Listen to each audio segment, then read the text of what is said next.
Donc là, sur notre dernière partie, on va dire, on va parler de Qumran, les Esséniens et les Évangiles. Pourquoi? Ben, comme on a vu et comme on vous a dit au début, on va faire une série de vidéos sur Qumran et les manuscrits qu'on a trouvés pour avoir des points de contexte et des points historiques et des points même légaux qui nous permettent de comprendre comment les choses se passaient. Mais pour trouver ça important et intéressant, il faut se demander, est-ce que les manuscrits de Qumran, est-ce qu'on retrouve des citations des manuscrits de Qumran vraiment dans les évangiles ou même dans les épîtres? Et on va voir que oui, on va voir que les évangiles vont faire référence soit à des textes retrouvés à Qumran, soit à des attitudes qu'on retrouve dans les textes à Qumran. Partager les biens, il vous a été dit tu haïras ton ennemi, etc. On a l'impression que c'est écrit dans la Torah. Or, pas du tout. Pas du tout. Pas du tout. Donc, où est-ce que ça se trouve? Eh ben, Qumran nous a aidés à cela, pour comprendre leur tradition. Donc, du coup, on va découvrir sur des textes qu'on a sélectionnés, qu'est-ce qui pourrait nous intéresser à Qumran, pour vous donner un petit aperçu des vidéos à venir. Donc, Samuel, je te laisse continuer. Tout à fait. Donc, à Qumran, en fait, dans les évangiles, il y a en fait un regard croisé qu'on peut faire en fait avec les manuscrits en fait de Qumran.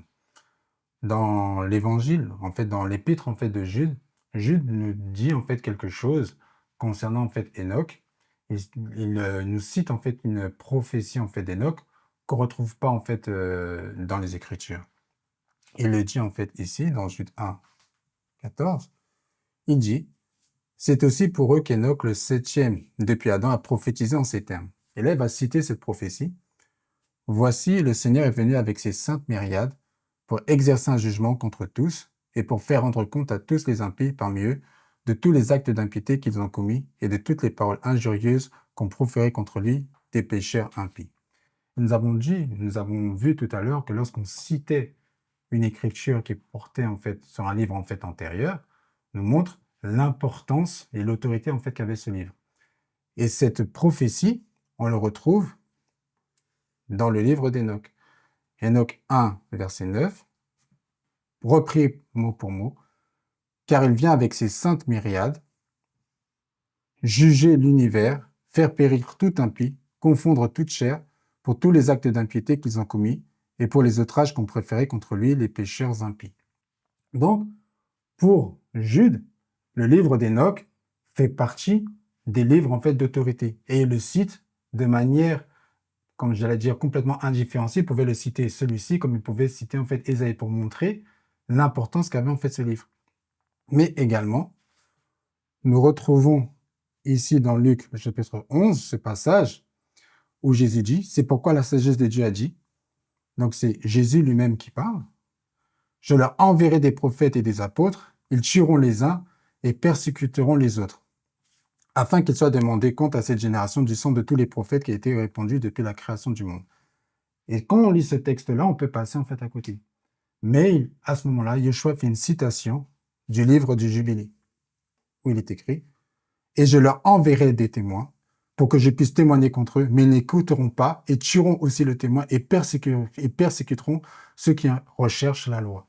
Donc il y a ce parallèle en fait qui est fait sur la même collection prophétique, aussi bien en fait que fait Jude, aussi bien en fait que le fait Yeshua. C'est ça. Non, mais je trouve ça intéressant parce que, notamment Jude, il récite le texte. Carrément. En vrai, il est même pas en train d'expliquer. Il dit Enoch déjà il dit Enoch a prophétisé. Il est même pas en train de dire comme c'est marqué dans un manuscrit, non. Enoch a prophétisé. Tout à fait. Enoch, le septième après, depuis Adam, a prophétisé en ces termes. C'est-à-dire que on sait que c'est un truc qu'il connaissait. Tout à fait. Il n'était pas ignorant. Non, tout à fait. Et Enoch, en plus, le cite le septième depuis Adam. Enoch, cette prophétie se réfère du coup en fait à la fin des temps, qui fait qu'Enoch, comme le premier à prophétiser, le premier homme à prophétiser en fait sur la fin des temps. Et ce texte-là, effectivement, Jude le reprend entièrement comme passage en fait d'autorité pour rapport au temps en fait qu'on vient, le temps en fait à venir, et qui montre en fait du coup l'importance qu'avait ce livre-là. C'est ça. Et vraiment, c'est fort parce qu'au final, si Jude cite, considère au même titre, parce qu'en vrai, qu'on soit clair, il a dit à prophétiser. Et comme tu disais, il l'a cité comme il aurait pu citer Ésaïe. Tout à fait. Donc, en vrai, c'est comme s'il le considérait au même titre Qu'Ésaïe. qu'Ésaïe. Mm. Est-ce que, je mets un point d'interrogation, je dis pas aux gens, il faut ou il faut pas considérer, mais je dis, est-ce que ce serait pas légitime qu'on se pose la question, est-ce que on ne devrait pas considérer aussi le livre d'Enoch comme Jude, l'apôtre, livre canonisé Mm. par tous les catholiques de l'époque, puisque Bien c'est sûr. eux, Qui ont canonisé.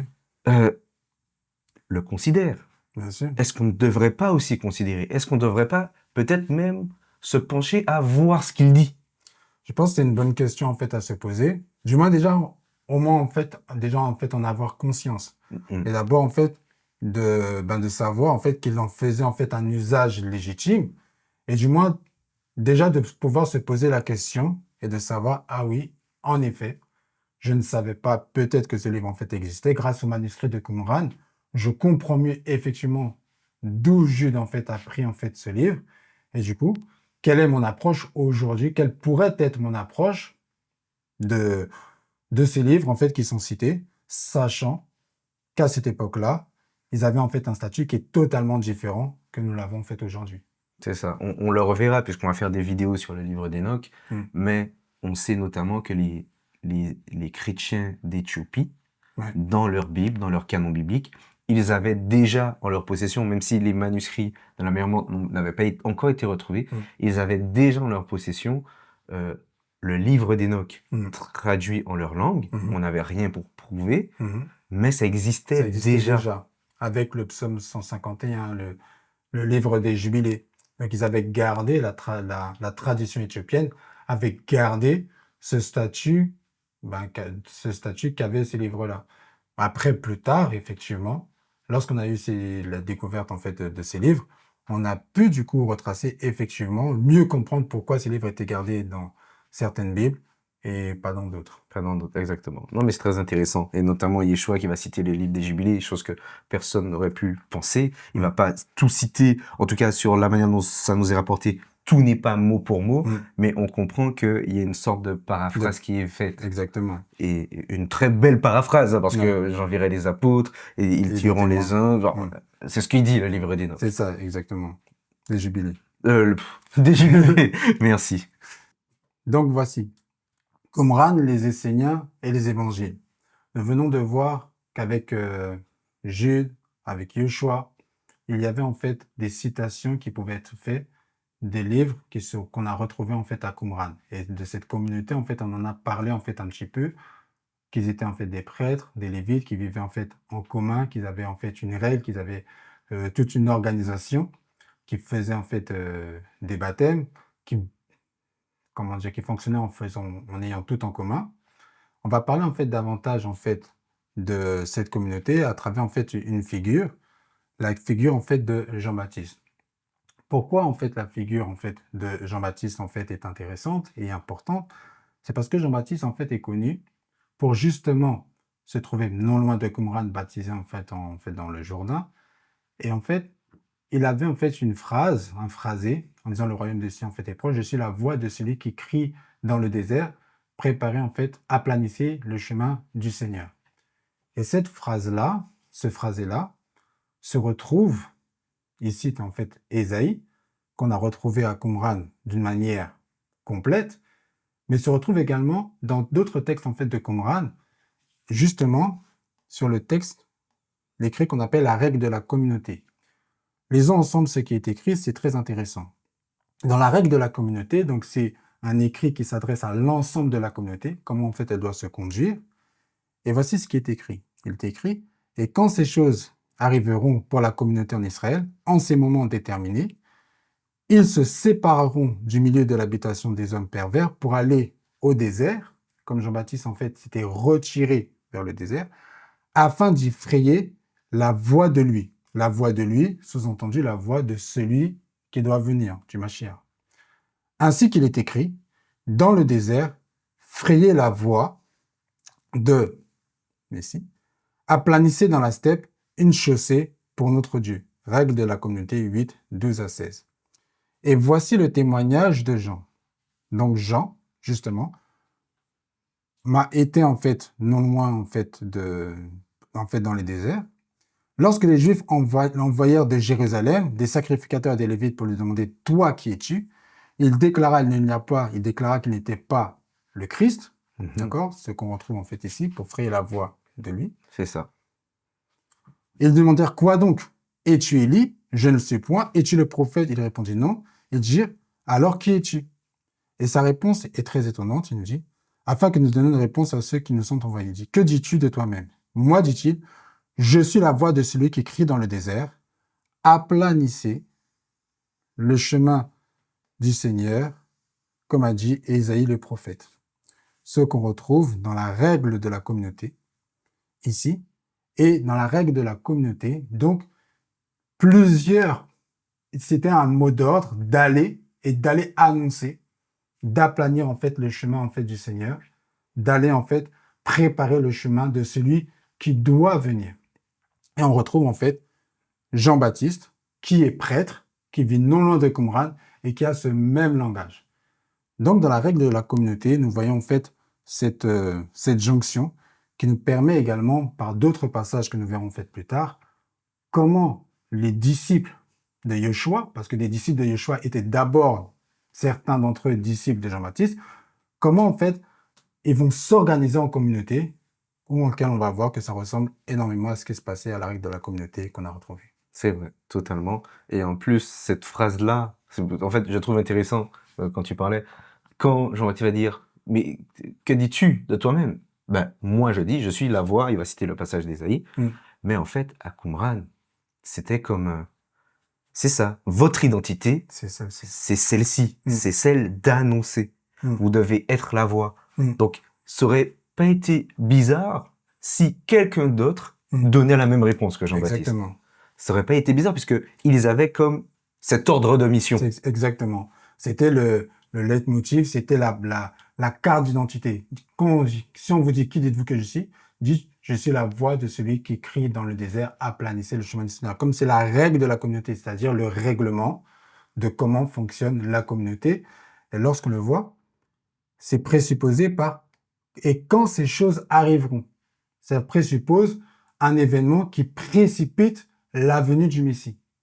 Et donc, pour préparer la venue du Messie, dites, nous sommes, ou je suis la voix de celui qui crie dans le désert, aplanissez le chemin du Seigneur. Ce que fait Jean-Baptiste, et dans l'évangile qui va un peu plus loin, parce qu'il lui va jusqu'à désigner qui est celui, en disant, voici. Totalement, vraiment intéressant. Et c'est vrai parce que on va voir dans le rouleau de la communauté, comme tu as dit tout à l'heure, on le verra, enfin, on le verra, je sais pas comment on va le présenter, mais on va présenter ce rouleau-là, mais dans le sens où ils avaient vraiment des règles où si vous voulez faire partie de notre communauté, mais il y avait même des règles au niveau de comment tu pouvais être excommunié de la communauté. Exactement. Même Yeshua va parler de comment ça se passe quand quelqu'un faute, comment on le fait, etc., comment on va l'excommunier, le considérer comme un païen. Exactement. Même comment rentrer dans la communauté. Il fallait passer par un baptême. Par un baptême qu'on appelle également le moyen d'entrer dans la nouvelle alliance ou l'alliance de grâce. C'était des termes qui étaient utilisés en fait à Qumran. Et également, effectivement, justement, comment on devait se reprendre les uns les autres. C'est-à-dire, d'abord, tu dois aller voir en fait ton prochain, puis prendre en fait un autre témoin, puis après à la communauté, devant en fait le conseil, et ensuite en fait, il pouvait être excommunié. Donc il y avait toute une mise à l'épreuve, tout un renoncement, même par rapport au sacrifice, des textes qu'on peut voir, par rapport au sacrifice sanglant, ils diront que nous offrons un sacrifice de louange. Donc toute pléthore de commentaires, pléthore de citations, pléthore d'expressions qu'on retrouve dans les écrits des évangiles, dans les écrits en fait des épîtres, et une figure en fait aussi majeure, Melchisédek, qu'on retrouve bien attesté en fait à Qumran.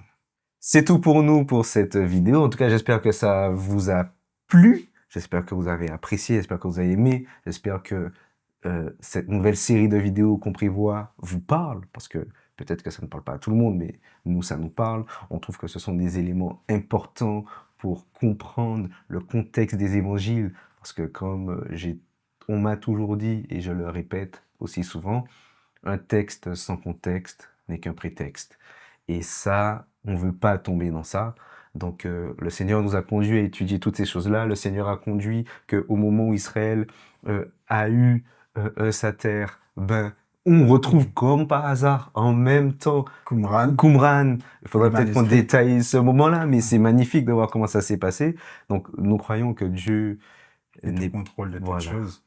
C'est pas un hasard. Non, pas du tout.